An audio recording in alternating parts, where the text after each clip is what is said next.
Juneteenth is the annual celebration of the emancipation of those who had been enslaved in the United States. It's a mix of June and 19th. It commemorates the anniversary of June 19, 1865, and the announcement of General Order No. 3 by Union Army General Gordon Granger claiming the freedom of slavery in Texas. Hi, I'm Country Boy, and this is One Mic History. And if this is the type of content that you enjoy, you can find more content like this at onemichistory.com. Also, if you'd like to support the channel, you can do so by Buy Me Coffee on my Patreon page in the description below.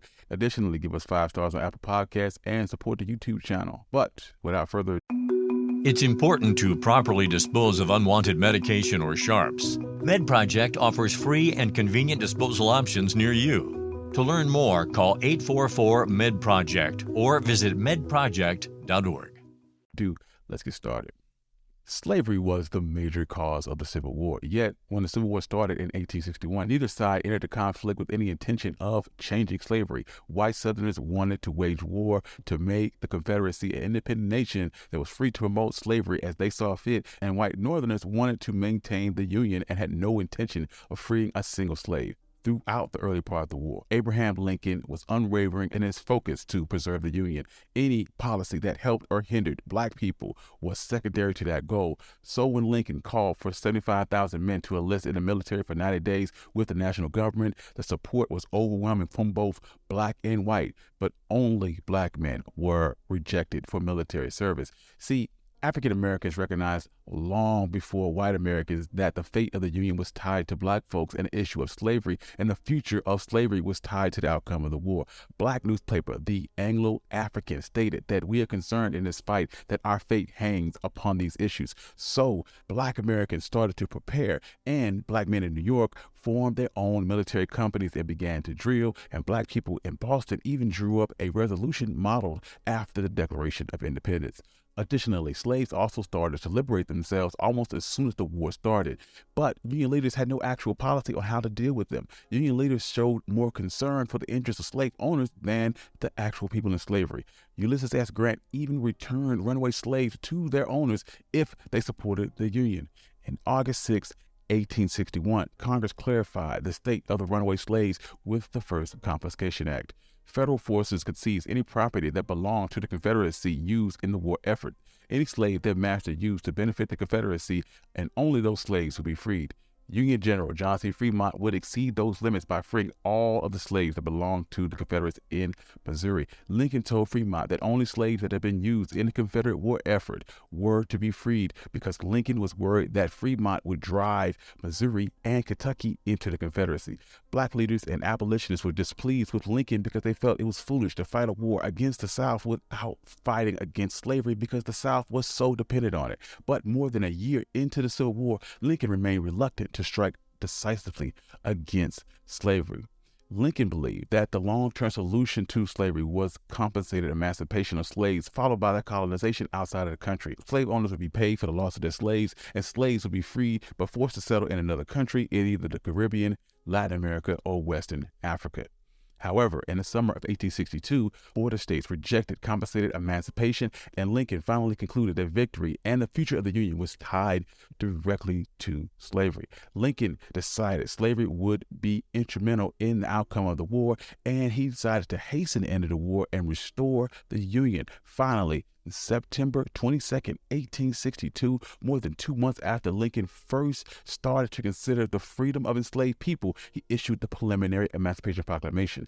It stipulates that anyone in bondage in states or parts of states in a rebellion after January 1st, 1863 would henceforth and forever be free, but if any Confederate state rejoined the Union before 1863, their slaves would remain in bondage. January 1st, 1863, Lincoln issued his Emancipation Proclamation. It was the first significant effort by Union authorities to assure the freedom of nearly 4 million enslaved people of African descent. Despite excitement from black communities, the language of the Emancipation Proclamation was decidedly uninspiring. The language limited the Emancipation Proclamation to states in areas in the rebellion and did not include enslaved people in the 4 border states or areas still in the Union or areas that the Confederate states where Union already occupied those places. Thus, thousands of enslaved people would remain in bondage despite the Emancipation Proclamation. While the Emancipation Proclamation did not mark the end of slavery, it authorized the enlistment of black troops into the Army. And then just as leaders from the North have come to realize that preservation of the Union made it necessary to abolish slavery, they also understood that black men were needed for the military service if the Union was to win the war. Now, this brings us to Juneteenth. As Northern troops advanced on the Confederate South, many enslaved people fled behind Union lines. But Texas, slavery continued because the state had experienced no large-scale fighting or significant Union presence. Many enslavers outside the states actually moved there because they viewed it as a safe haven for slavery. But after the war came to a close in the spring of 1865, General Gordon Granger arrived in Galveston, Texas in June of 1865 and dispatched his now famous Order Number 3, which signaled freedom for Texas's nearly 250,000 enslaved people. The people in Texas are informed that in accordance to the proclamation from the executive of the United States that all slaves are now free. This involves absolute equality of persons' rights and the rights to property between former slaves and masters. The connection henceforth is that between employer and hired labor. The freedmen are advised to remain quiet in their homes and work for wages, and they are informed that they will not be allowed to collect at military posts and that they will not be supported in idleness there or elsewhere. But General Order Number 3 was not exactly instant magic for Texas's 250,000 enslaved people. On plantations, masters had to decide how to announce the news or wait for the government agent to arrive. It was not uncommon for them to delay releasing their slaves to after the harvest. Even in Galveston, the ex-Confederate mayor forced enslaved people back to work, and those who did act on the news did so at their own risk. You would see a lot of Negroes hanging from trees right after freedom. And in one extreme case, former slave named Katie Darling continued to work for her mistress for almost 6 years. All of this hardly seems like a recipe for a celebration, and this is what makes the story of Juneteenth all that more remarkable. The confusion, the delay, the terror, the violence, and still newly freed black men and women of Texas, with the aid of the Freedmen's Bureau, now had a date that they could rally around. In one of the most inspiring grassroots efforts of the post-Civil War period, they transformed June 19th from a day of simple military orders into an annual rite. Jubilee Day, or Juneteenth, will begin just 1 year later in 1866. Emancipation celebrations were common around the country during the late 19th, early 20th century, but they all marked the date at which that state was freed, not June 19th. In Washington, D.C., celebrations of Emancipation Day were held on April 16th, the date that Lincoln signed the Compensated Emancipation Act. Some counties in Tennessee even observed Emancipation Day on August 8th because this state was not subjected to the Emancipation Proclamation because Tennessee was under Union control by June 6th of 1862, 4 months before Lincoln wrote the preliminary draft of the Emancipation Proclamation. After Reconstruction, many black leaders debated the importance of remembering milestone anniversaries, given how African Americans had been treated in this country. But free people of Texas went on about their business of celebrating their local version of Emancipation Day annually. For them, Juneteenth is one of the earliest incarnations and a celebration for remembering lost family members, measuring progress against freedom, and ingraining rising generations of the values of self-improvement and racial upliftment. This is accomplished through the reading of the Emancipation Proclamation, religious sermons and spirituals, preservation of slave food and delicacies, as well as the incorporation of new games and traditions from baseball to rodeos and later stock car races and overhead flights. This only strengthened Texas in the years after Juneteenth. Following Reconstruction, white Texans rallied around their version of history in an effort to glorify and whitewash their cruelties and defeats. When white Texans forbade blacks from using public spaces, black people would gather near rivers or lakes and eventually raise enough money to buy their own celebration sites. Among them was Emancipation Park in Houston or Booker T. Washington Park in Mexia. What also helped strengthen the holiday's chances for survival was it moving across state lines during the Great Migration, which was the mass migration of African Americans from the South. People took Juneteenth from Texas to cities like Los Angeles, Chicago, and Detroit. And as it spread, the observation also changed. This was especially true during the 20s because it was a new age of consumerism infiltrating the black community with advertisements for fancy Juneteenth outfits and more elaborate displays. However, Despite the Great Migration and the people of Texas' best efforts, African Americans became increasingly disconnected from their own history. So by the time of World War II, African Americans were no longer faithfully celebrating their freedom from enslavement in a land that had rendered them second-class citizens worthy of dying for their country, but not worthy of sharing the same water fountains. And it was possible. This is where the story of Juneteenth would end, at least outside of Texas, had it not been for some remarkable events at the end of the Civil Rights Movement.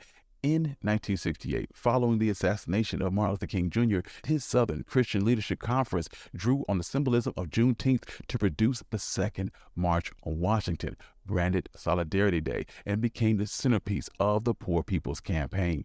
Martin Luther King Jr. had always planned to return to the site of his famous I Have a Dream speech, and this led to the idea of the Poor People's March, which emphasizes America's class equalities. Following his assassination in May 12, 1968, it was left to Rob Abernathy and his widow, Coretta Scott King, and they moved forward with the Poor People's Campaign and included the establishment of the Resurrection City and a collection of temporary shelters built along the side of the reflecting pool in front of the Lincoln Memorial, where some 2,500 poor men, women, and children lived for almost 6 weeks.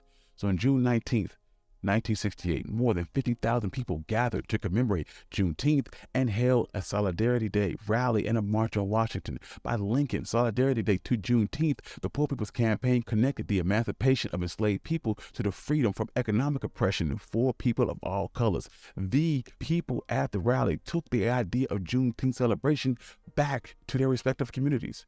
With this new boost of energy, in 1979, Texas became the first state to make Juneteenth an official holiday. And since then, 41 other states and the District of Columbia has recognized Juneteenth as a state holiday or a holiday observance.